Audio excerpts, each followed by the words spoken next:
Are there any other motions this morning? Representative Sands. Before 1997, under the Montana law, any act of love between people of the same sex was a felony, punishable by one of the stiffest sentences in the United States, 10 years in prison. Senate Bill 276 proposes to repeal 13 words in the definition of deviant sexual conduct. Deviant sexual relations means, and this is the language to be removed, sexual contact or sexual intercourse between two persons of the same sex, and it leaves any form of sexual intercourse with an animal. As a member of the gay lesbian community, I cannot tell you how appalling and insulting it is to have my right to love someone included in a sentence that's about having sex with animals. What laws are it that we ultimately wish to change? Now, I know it's not vogue to quote scripture on the House floor, so I won't do so. But I will refer you to Galatians chapter 5, 2 Timothy, 2 Thessalonians, the letter of James, second letter of Peter, so on and so forth. That's divine positive law. Does it have any basis in civil law? I would say that it does. I stand in opposition to this motion.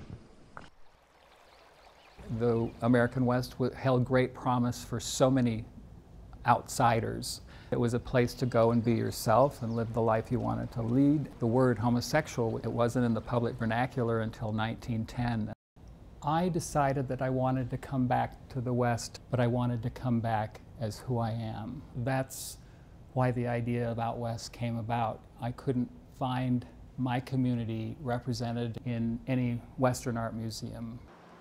You know, Out West really started with the exhibition and display of the two shirts from Brokeback Mountain. When Jackie Autry, Gene Autry's widow, came here, she spoke about why the shirts were important and why Gene would be so proud of having those shirts on display.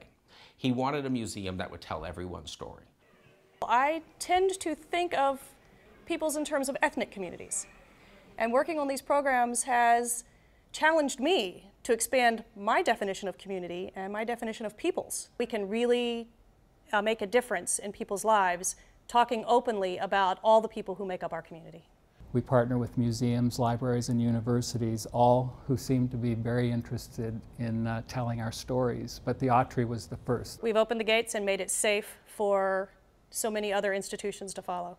We're not telling the stories to ourselves, we're telling the stories to the community at large. Once this becomes part of the narrative and it's not exceptional, that's, I think, what we're ultimately going for. The West is for everyone, and it is by everyone. People like me came before.